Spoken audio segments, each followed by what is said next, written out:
ആപ്കി അദാലത്തിൽ defence minister Rajnath സിംഗിന്റെ മേലുള്ള അടുത്ത കുറ്റാരോപണം ഇദ്ദേഹം പ്രതിപക്ഷത്തെ ഭീഷണിപ്പെടുത്തുന്നു എന്നുള്ളതാണ്. മോദി 400 സീറ്റ് എന്ന് പറയുന്നു, അമിത്ഷായും 400 സീറ്റ് എന്ന് പറയുന്നു, താങ്കളും 400 സീറ്റ് എന്ന് പറയുന്നു. അപ്പോൾ ഇങ്ങനെയൊക്കെ പറഞ്ഞ് പ്രതിപക്ഷത്തിനോട് നിങ്ങൾക്കൊന്നും ഇല്ലെന്നാണോ പറയുന്നത്? അല്ലല്ല, ജനങ്ങളെ കാണുമ്പോൾ, ജനങ്ങളുടെ ജീവിത നിലവാരം കാണുമ്പോൾ ഞങ്ങൾ വളരെ പ്രതീക്ഷയിലാണ് ഉള്ളത്. ഞങ്ങൾ NDA 400-ൽ കൂടുതൽ സീറ്റുകളിൽ തീർച്ചയായും വിജയിക്കും. പിന്നെ ഞങ്ങളുടെ അസസ്മെന്റ് പ്രകാരം, ജനങ്ങളെ വെച്ച് ഞങ്ങൾ ചെയ്ത അസസ്മെന്റ് വെറുതെയല്ല. ഞങ്ങളുടെ ഇപ്പോഴത്തെ കണക്കുകൂട്ടലുകൾ അനുസരിച്ച് ഭാരതീയ ജനതാ പാർട്ടി 370-ലും അതിൽ കൂടുതലും സീറ്റുകളിൽ വിജയിക്കും. ഞങ്ങളുടെ ഈ വിശ്വാസം ജനങ്ങൾ നിറവേറ്റുമെന്നതിൽ യാതൊരു സംശയവുമില്ല. ഇതുവരെ വിജയിപ്പിച്ചില്ലേ, ഇപ്രാവശ്യവും വിജയിപ്പിക്കും. ഈ ആത്മവിശ്വാസത്തെക്കുറിച്ച് കോൺഗ്രസിന്റെ ലീഡർ മല്ലികാർജുന ഖാർഗെ എന്താണ് പറഞ്ഞിരിക്കുന്നതെന്ന് വെച്ചാൽ, ഇദ്ദേഹം ഓരോ ദിവസവും 400 സീറ്റ് ജയിക്കുമെന്ന് പറഞ്ഞുകൊണ്ട് അഹങ്കാരത്തോടുകൂടി ചുറ്റിക്കറങ്ങുകയാണ്. പക്ഷേ അവസാനം അവർ നല്ലൊരു പാഠം പഠിക്കും. അതിനുവേണ്ടിയാണ് വീണ്ടും വീണ്ടും ഇങ്ങനെ പറയുന്നത്. അല്ലല്ല, വേണമെങ്കിൽ ഞാൻ നിങ്ങളെ കൈകൂപ്പി തൊഴാം. കോൺഗ്രസ് ലീഡറോട് ഞാൻ ഒരു കാര്യം പറയാം. ഇത് ഞങ്ങളുടെ തീരുമാനമാണ്.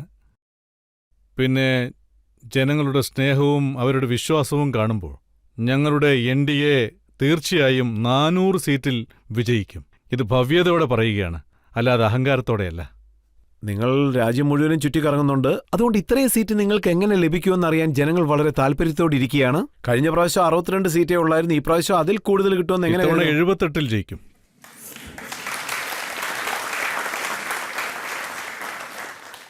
ഞങ്ങൾ 80 സീറ്റുകളിൽ വിജയിക്കാനുള്ള സാധ്യതയുണ്ട്. താങ്കൾ ജനങ്ങളെ കാണാൻ വേണ്ടി ഉത്തർപ്രദേശിൽ പോയപ്പോൾ അവരെന്താണ് പറഞ്ഞത്? അവിടെ നിന്നാണോ താങ്കൾക്ക് ഈ ഐഡിയ കിട്ടിയത്?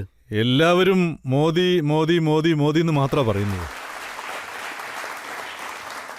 ഇപ്പോഴത്തെ അവസ്ഥ അങ്ങനെയാണ്.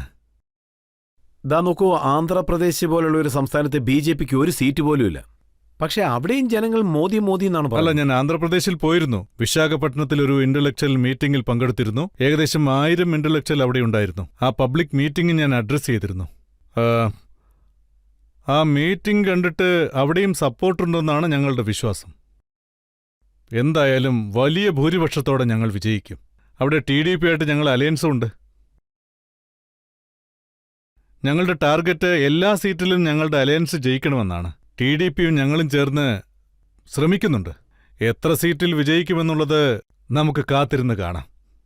തമിഴ്നാട്ടിൽ ഇതിലും കൂടുതൽ ബുദ്ധിമുട്ടായിരിക്കുമെന്ന് കരുതുന്നു. പ്രധാനമന്ത്രി പല പ്രാവശ്യവും 10 വർഷത്തിനുള്ളിൽ ഒരു കാര്യം ഉറപ്പിച്ചു പറയാം, ഇത്തവണ ഞങ്ങൾ പ്രതീക്ഷിക്കാത്തൊരു റിസൾട്ട് തമിഴ്നാട്ടിൽ നിന്നും ഞങ്ങൾക്ക് കിട്ടും. തീർച്ചയായും കിട്ടും. ഭാരതീയ ജനതാ പാർട്ടി അവിടെ ഗവൺമെന്റ് രൂപീകരിക്കുന്നത് വളരെ ബുദ്ധിമുട്ടുള്ള കാര്യമാണെന്ന് എനിക്ക് നന്നായിട്ടറിയാം. അത് വളരെയേറെ കഠിനമായൊരു കാര്യമാണ്.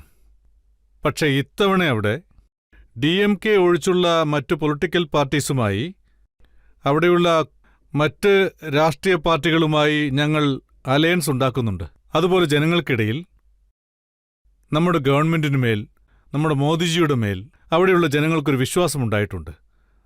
തമിഴ്നാട്ടിൽ എന്ത് വേണമെങ്കിലും നടക്കും. ചിലർ പറയുന്നത് എന്താണെന്ന് വെച്ചാൽ, ഈ സമയത്ത് ചിലർ പറയുന്നു 4-5 സീറ്റിൽ ജയിക്കുമെന്ന്, ചിലർ പറയുന്നത് എന്താണെന്ന് വെച്ചാൽ 10-15 സീറ്റിൽ ജയിക്കുമെന്നാണ്. തമിഴ്നാട്ടിൽ വളരെ ബുദ്ധിമുട്ടിയാണ് BJPക്ക് 1-2 സീറ്റ് കിട്ടിയത്. അതെ, കന്യാകുമാരി സീറ്റിൽ ഞങ്ങൾ ജയിച്ചതാണല്ലോ. പക്ഷേ ഇത്തവണ തീർച്ചയായും ഞങ്ങളുടെ സ്ഥാനാർത്ഥികൾ. സാർ, ഞങ്ങൾ തമിഴ്നാടിന്റെ രാഷ്ട്രീയം നോക്കുമ്പോൾ ഇതുവരെ ഞങ്ങൾ കണ്ടവരെല്ലാം സനാതനധർമ്മം എതിർക്കുന്ന വ്യക്തികളാണ്. അവിടെ ഉള്ളവർ പറയുന്നത് എന്താണെന്ന് വെച്ചാൽ, സനാതനധർമ്മം വേരോട് അറുക്കപ്പെടേണ്ട ഒന്നാണ്. ആര് വിചാരിച്ചാലും ഇല്ലാതാക്കാൻ സാധിക്കില്ല. സനാതനം ആർക്കും നശിപ്പിക്കാൻ കഴിയാത്ത ഒരു പുരാതന ധർമ്മമാണ്. അത് നശിപ്പിക്കാൻ കഴിയില്ല. അതായത് ജനങ്ങൾക്ക് സനാതനത്തെക്കുറിച്ച് കോൺസെപ്ഷണൽ ക്ലാരിറ്റി ഇതുവരെ കിട്ടിയിട്ടില്ല. അത് കിട്ടണം, എങ്കിലെല്ലാം ശരിയാവും. ഇപ്പം നമ്മൾ ബീഹാറിനെ ഉദാഹരണമായിട്ട് എടുക്കുകയാണെങ്കിൽ, ബീഹാറിൽ RJD, കോൺഗ്രസ് എല്ലാ പാർട്ടിയും ഒന്നിച്ചാണ് നിൽക്കുന്നത്. പക്ഷെ അവർ വലിയ ഭീഷണിയായിട്ട് തോന്നുന്നില്ല. എന്റെ അഭിപ്രായത്തിൽ അവർ തീർച്ചയായും വിഷമിക്കും. അല്ലെങ്കിലും വിഷമിച്ചുകൊണ്ടിരിക്കുക. ബീഹാറിൽ ഞങ്ങളുടെ കണക്കുകൂട്ടലനുസരിച്ച് 40-ൽ 40 നേടുമെന്നാണ് പ്രതീക്ഷിക്കുന്നത്. ബീഹാറിൽ നല്ലൊരു അലയൻസ് ഒക്കെ വന്നു. പക്ഷേ അവസാനത്തെ നിമിഷത്തിൽ നിങ്ങൾ നിതീഷ് കുമാറിനെ മറുകണ്ഠം ചാടിച്ചല്ലോ. ഇല്ലില്ല, അദ്ദേഹം നിതീഷ് കുമാറും ഒരു നല്ല വ്യക്തിയാണ്, പഴയൊരു മനുഷ്യനാ. പിന്നെ അദ്ദേഹം ബെൽറ്റി അടിച്ചതിനെക്കുറിച്ച് ആരെന്ത് വേണമെങ്കിലും പറഞ്ഞോട്ടെ. ഒരു കാര്യം ഞാൻ ഉറപ്പിച്ചു പറയും, അതായത് നിതീഷ് കുമാറിനെ കുറിച്ച് ജനങ്ങൾ ചിന്തിക്കട്ടെ ചിന്തിക്കാതിരിക്കട്ടെ, പക്ഷേ ഈ രാഷ്ട്രീയ ജീവിതത്തിൽ ഒരാൾ പോലും പറയില്ല അദ്ദേഹം അഴിമതി കാണിച്ചിട്ടുണ്ടെന്ന്.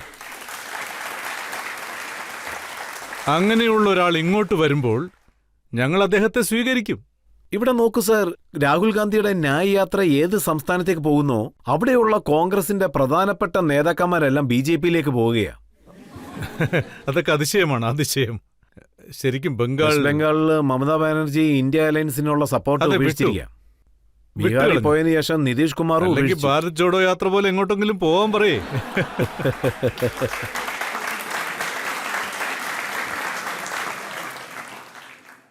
അദ്ദേഹം തന്റെ യാത്ര തുടർന്നു, ജനങ്ങളെയെല്ലാം കണ്ടു, ദേശം മുഴുവനും ചുറ്റിക്കറങ്ങി. ഇതിന്റെ ഫലം ഇലക്ഷനിൽ കിട്ടുമെന്ന് താങ്കൾ കരുതുന്നുണ്ടോ? ഫലം കിട്ടുമെങ്കിൽ അദ്ദേഹത്തിന് പിന്നെ അങ്ങോട്ട് പോയിക്കൂടെ? എന്തിനാണ് ഞങ്ങളുടെ കൂടെ വന്ന് ചേരുന്നത്? എന്തുകൊണ്ടാണ്? ഇല്ലില്ല, ഇത് താങ്കളുടെ രാശിയാണെന്നാണ് തോന്നുന്നത്. താങ്കൾ എവിടെയൊക്കെ പോകുന്നു അവിടെയൊക്കെ ഇങ്ങനെ സംഭവിക്കുന്നുണ്ട്. ഇല്ലില്ല, അതിശയത്തിൽ ഞങ്ങൾ വിശ്വസിക്കുന്നില്ല. ജനങ്ങൾക്കിടയിൽ ഇറങ്ങിച്ചെന്ന് പ്രവർത്തിച്ച് അവരുടെ വിശ്വാസം നേടിയെടുക്കണം. അങ്ങനെ ആ വിശ്വാസം നേടിയെടുത്ത് വലിയ വിജയമുണ്ടാക്കാനാണ് ഞങ്ങൾ ആഗ്രഹിക്കുന്നത്.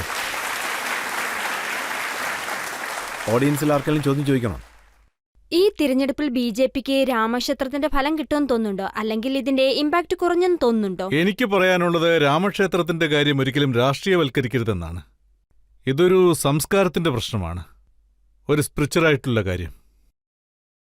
ഒരിക്കലും നമ്മൾ രാമക്ഷേത്രത്തിന്റെ കാര്യം ഒരു ത്രാസിൽ വെച്ച് തൂക്കി നോക്കാൻ പാടില്ല. അതെ, ശ്രീരാമനിൽ ഞങ്ങൾക്ക് വിശ്വാസമുണ്ട്. തന്നെയുമല്ല, ഞങ്ങൾ തുടക്കം മുതൽ തന്നെ ഈ മണ്ണിൽ രാമക്ഷേത്രം നിർമ്മിക്കണമെന്ന് ആഗ്രഹിച്ചിരുന്നു. നിങ്ങൾ കണ്ടതാണല്ലോ, 22-ാം തീയതി അയോധ്യയിലെ രാമപ്രതിഷ്ഠ നടന്നുകഴിഞ്ഞു. ഭഗവാൻ രാമൻ ഇതുവരെ വസിച്ചിരുന്ന കുടിലിൽ നിന്ന് കൊട്ടാരത്തിലേക്ക് വന്നിരിക്കുന്നു. അവിടെ രാമരാജ്യം ആരംഭിച്ചു കഴിഞ്ഞു.